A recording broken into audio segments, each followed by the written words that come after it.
ណាសង្សារមកចាស់នៅវិញនឹងក៏យកសាំងទៅដុតលើភ្លើងថែមទៀតទៅសរសេរប្រាប់ថាទៅជំរុញថាឲ្យរោគដូវនឹងចូលនិវត្តន៍ទៅអ្នកគ្រប់គ្រងបានចូលទៅឆ្លើយមកថាមិនបានសង្សាររបស់អ្នកឯងមិនបានចោលនេះវិញមិនបញ្ជូនបានឲ្យរោគដូវហើយវាបាច់ឆ្លើយតបថាមិនបានមិនឲ្យរោគដូវចូលនិវត្តន៍ទៅឲ្យធ្វើឲ្យភរិយារបស់ Cristiano Ronaldo បងស្រី Georgina Rodriguez គាត់ចេញមកតបតដែរគាត់ថាវាពិតជាគួរឲ្យអស់សំណើចខ្លាំងណាជុំវិញការលើកឡើងបែបនេះរឿងរបស់ Ronaldo នេះឥឡូវនេះវាអត់ទាន់ស្ងប់វាអត់ទាន់ស្ងាត់នៅឡើយទេវានៅតែជាប្រធានបទក្តៅក្រោយពីស្មើជាមួយនឹងស្មើមួយថ្ងៃមុនណាយ៉ាញ៉េសក្រោយពីប៉ូទុយហ្គាល់ស្មើជាមួយនឹងសាធារណរដ្ឋកុងហ្គោមួយស្មើក្អូនមួយនេះចូលឲ្យនៅវិញនេះបាននិយាយប្រាប់សារព័ត៌មានថាដូចពងយ៉ាងមុនអញ្ចឹងតែរ៉ូណាល់ដូគាត់មិនដូចមុនទេការលេងរបស់គាត់ដូចកីឡាករទូទៅអញ្ចឹងហើយគាត់មកនេះដូចតែកីឡាករគ្រប់គ្នាអញ្ចឹងមកចូលរួមក្នុងនាមជាកីឡាករដែលលេងក្រុមជម្រើសជាតិប៉ូទុយហ្គាល់ដល់ពេលអញ្ចឹងវាធ្វើឲ្យ fan របស់រ៉ូណាល់ដូនេះគឺប្រតិកម្មហ្មងប្រតិកម្មសូម្បីតែលោកចុះសេម៉ូរីញ៉ូក៏គាត់និយាយដែរ Special One ចុះសេម៉ូរីញ៉ូដែលជាអនាគតអ្នកចាត់ការទៅរបស់ក្លឹប Real Madrid គាត់ថាมันអាចទម្លាក់កំហុសទៅលើរ៉ូណាល់ដូបានទេ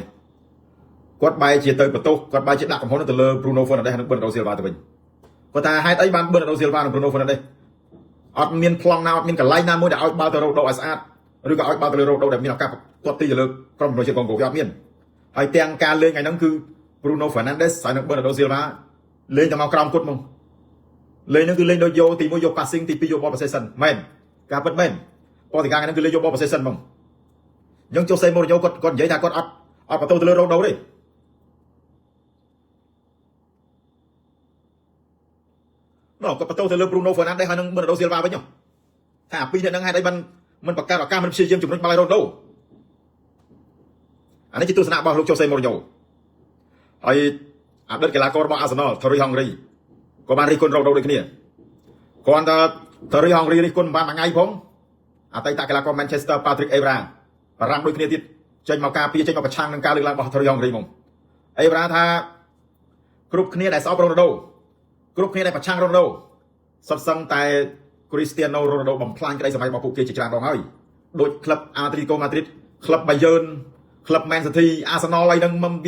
វាច្រើនពេកអញ្ចឹងវាច្បាស់ណាស់ហើយថា hater វាប្រកាសជារិះគន់ប្រកាសជាប្រតិកម្មទៅលើការលេងរបស់ Cristiano Ronaldo ហើយក៏លេខមកវិញនេះអាសម្ដីរបស់ចៅនៅវិញនេះគាត់ថាចៅនៅវិញនិយាយអញ្ចឹងព្រាមប្រាប់អ្នកសារព័ត៌មានណាសង្សាររបស់ចៅនៅវិញនោះក៏យកសាំងទៅដុតលើភ្លើងថែមទៀត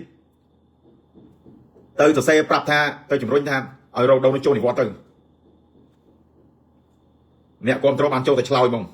ថាមិនបានសង្សាររបស់អ្នកឯងមិនបានចៅនៅវិញមិនបញ្ជូនបាល់ឲ្យរ៉ូណាល់ដូហើយវាបាច់ឆ្លើយតបថាមិនបានមិនឲ្យរ៉ូណាល់ដូចូលនិវត្តន៍ទៅឲ្យធ្វើឲ្យភរិយារបស់ Cristiano Ronaldo បងស្រី Georgina Rodriguez គាត់ចេញមកតបតដែរគាត់ថាវាពិតជាគួរឲ្យអស់សំណើចខ្លាំងណាជុំវិញការលើកឡើងបែបនេះអញ្ចឹងរឿងនេះវានៅតែជាបញ្ហាក្តៅគគុកនៅក្នុងផ្ទៃក្នុងរបស់ប៉ូទុយហ្គាល់ហ្នឹងដោយសារតែការបកស្រាយរបស់ចូលអានីវេសក្នុងកំឡុងពេលដែលគេនាំគ្នាដាក់សម្ពាធទៅលើរ៉ូណាល់ដូនៅជុំវិញពិភពលោកហើយសំខាន់នេះអាក្នុងក្រុមនេះអាចៅអានីវេសនេះវាទៅប្រាប់សារព័ត៌មាននេះដល់ពេលអញ្ចឹង fan របស់រ៉ូណាល់ដូមិនប្រតិកម្មមិនការពារហើយសង្សាររបស់អានីវេសនោះទៅយកសាំងដុតលើភ្លើងថែមទៀតទៅបញ្ជូថាមិនគាត់ idol របស់អ្នកឯងមិនចូលនិវត្តន៍អញ្ចឹងវាទៅជាប្រធានបទក្តៅហ្មង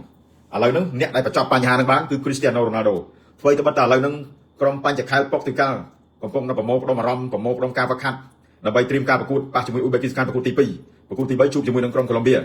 តែយ៉ាងណាមិញអាប្រធានបទហ្នឹងវានៅតែមានភាពទាក់ទាញលើបណ្ដាញសង្គមនេះលើកទី1ហើយដែលពូខេងសោ Georgina Rodriguez ដែលគាត់ចេញមកប្រតិកម្មគាត់មិនដែរប៉ះទេ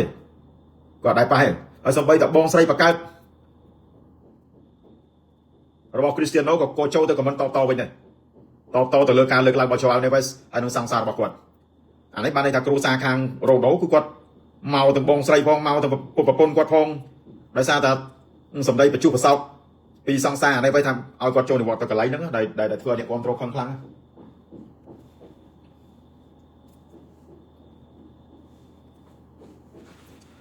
រឿងនេះអ្នកដែលបញ្ចប់បញ្ហាដោយពូនិយាយចឹងគឺរ៉ូណាល់ដូកុំឲ្យវាមានអារម្មណ៍តានតឹងកុំឲ្យបែកបាក់សាមគ្គីផ្ទៃក្នុងពួកកំឡុងពេលនេះគឺត្រូវតែប្រមូលអារម្មណ៍ពួកយើងជិះនៅលើទូកមួយ ចឹងវាមិនអាចឲ្យមានភាពកម្មលកោឥឡូវឧទាហរណ៍ថាអានេះវិញវាអន់ចិត្តដោយសារអ្នកគ្រប់គ្រងរបស់រ៉ូដូជុំវិញពិភពលោកជេរវាជេរសង្សារវាទាំងគ្រូសាស្ត្ររបស់រ៉ូដូក៏ប្រតិកម្មដាក់វាទៀតចុះបើវាលេងជាមួយរ៉ូដូឧទាហរណ៍ថាពេលត្រូវឲ្យបាល់វាមិនឲ្យពេលត្រូវបញ្ជូនវាមិនបញ្ជូនហើយមិនងាប់ចូលឲ្យនេះវិញត្រូវទាំងចូលឲ្យនេះវិញចែកឲ្យលេងហ្មងចូលឲ្យនេះវិញវីទីញ៉ា Bruno Fernandes សិតតែដមីអាតម្លៃខ្លួនយើងមិននិយាយទេអានេះវិញ120លានរ៉ូដូ10រងថ្ងៃនៅសល់តែ10លានទេអានោះ20ស្ដើងមករ៉ូដូក៏41ហ្នឹងហើយតែប្រៀបធៀបតម្លៃខ្លួនធ្វើអីព្រោះពេលរ៉ូដូលេង World Cup 2006អានេះវិញមិនទាន់ចេះស្លៀកខោផងណាអត់ទេអានេះនិយាយឲ្យវាច្បាស់ហ្មងអារតនាផាណូពូខេងប្រហែលថ្ងៃ3ថ្ងៃនេះវានៅតែអត់ទាន់ចប់រឿងហ្នឹងអាយើងនេះគឺថាស្ងាត់នៅគេអត់ស្ងាត់ទេណា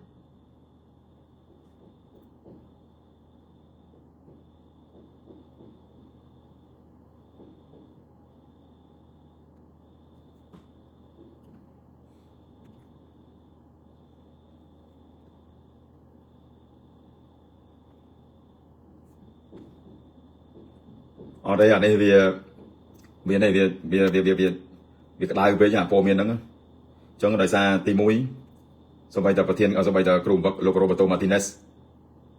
ក៏គាត់បានអន្តរាគមន៍ដែរកុំឲ្យវាមានបញ្ហាធំកើតឡើងព្រោះយើងមិនចង់ឲ្យមានរឿងរីករាលដាលមុនពេលការប្រកួតប៉ះជាមួយនឹងអ៊ុយបេគីស្ថាននឹងកន្លែងហ្នឹងហើយ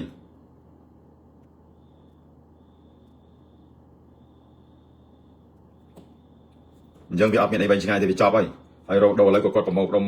គាត់ខាត់ជាមួយក្មេងៗមិត្តរួមក្រុមធម្មតាវិញឃើញគាត់ post story ដែរ